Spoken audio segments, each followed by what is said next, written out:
Shalom semua, bertemu kita semula dalam Rapsodi Realiti Malaysia. Marilah kita mendengar firman untuk hari ini, 12 Oktober daripada Pastor Chris yang bertajuk Jalankan Kerjamu sebagai Raja Imam. Jalankan kerjamu sebagai Raja Imam. Haleluya.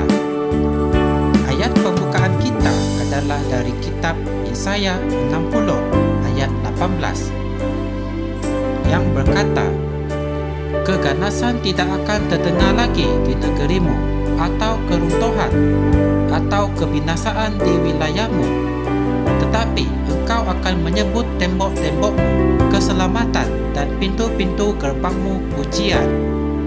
Haleluya.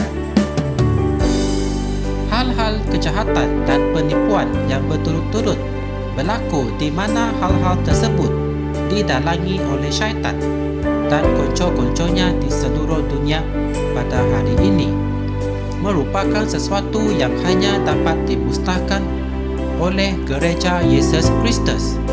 Kita adalah kuasa yang melawan kejahatan di bumi hari ini. Kita mempunyai kuasa dalam nama Yesus untuk menghentikan segala kegiatan yang jahat ini. Puji Tuhan. Melalui doa-doa, kita dapat membangunkan kebenaran Tuhan di tempat-tempat yang selama ini diperintah oleh ejen-ejen kegelapan dan kuasa kejahatan. Jangan hanya duduk berdiam diri. Jalankan kerjamu sebagai Raja Imam dan berganting bahu bersama dengan Tuhan dalam membangunkan kehendaknya di bumi ini. Amin. Baca kata-kata si pemazmur yang sungguh berinspirasi mengenai panggilan kita, penghormatan dan keistimewaan yang menjadi milik kita, yaitu orang kudus Tuhan. Biarlah orang kudus bersukacita dalam kemuliaan.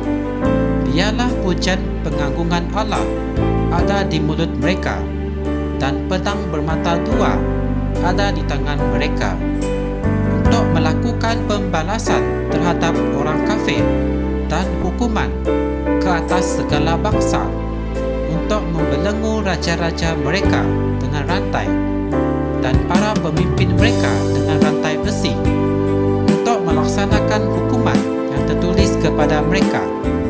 Inilah kehormatan bagi semua orang kudusnya. Puji Tuhan. Dalam Mazmur 149 ayat 5 hingga 9. Amin. Bahkan sekarang, nyatakan dengan penuh keberanian bahawa roh-roh jahat yang bertanggungjawab ke atas pergolakan dan kejahatan di negara-negara di dunia ini akan dihapuskan. Mereka akan dikalahkan dan kemuliaan Tuhan berkuasa di bumi.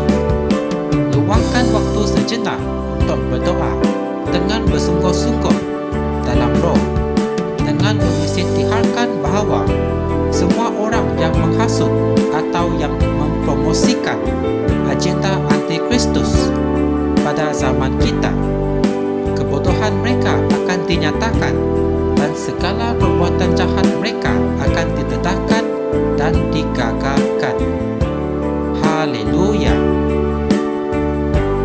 Pada hari-hari yang terakhir ini, umat Tuhan akan terus-menerus menyatakan kebenarannya dan memuji dengan berani, serta memimpin lebih ramai jiwa orang menerima keselamatan dalam Kristus Yesus.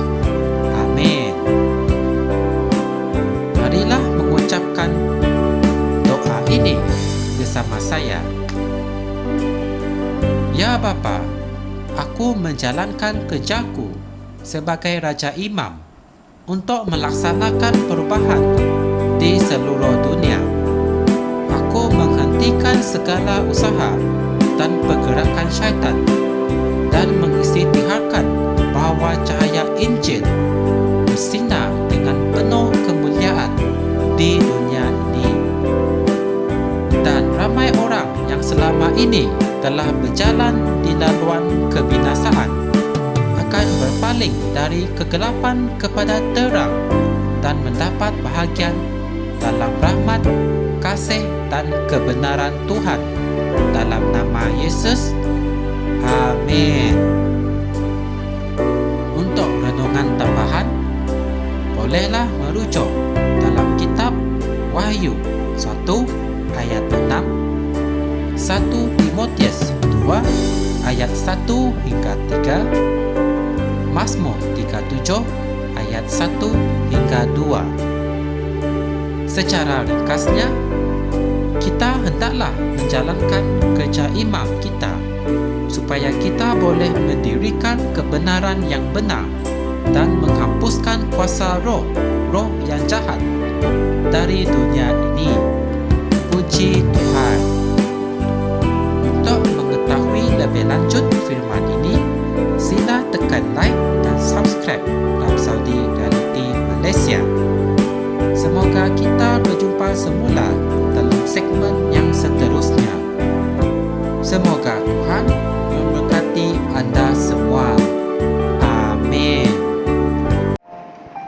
Kami percaya saudara-saudari semua telah diberkati dengan perkongsian firman dari Rhapsody Reality. Bagi sesiapa yang ingin menjadikan Yesus Kristus sebagai Tuhan dalam kehidupanmu, kamu boleh mengucapkan doa ini bersama dengan saya.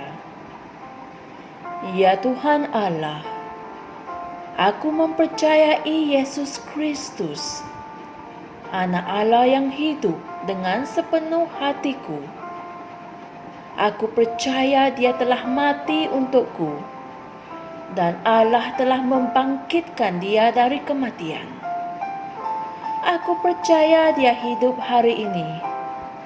Aku mengaku dengan mulutku bahawa Yesus Kristus adalah Tuhan dalam hidupku mulai dari hari ini.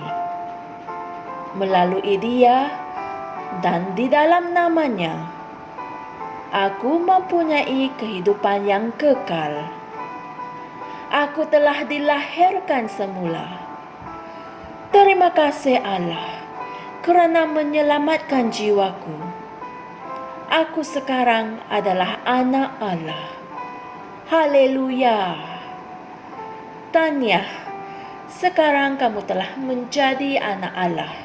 Untuk apa-apa sebarang pertanyaan atau untuk mendapatkan lebih banyak maklumat mengenai bagaimana untuk bertumbuh sebagai seorang Kristian, anda semua boleh hantar mesej di akaun Facebook kami atau email kami di tni.msia@gmail.com. Sekali lagi, tni.msia@gmail.com. Tuhan berkati anda semua.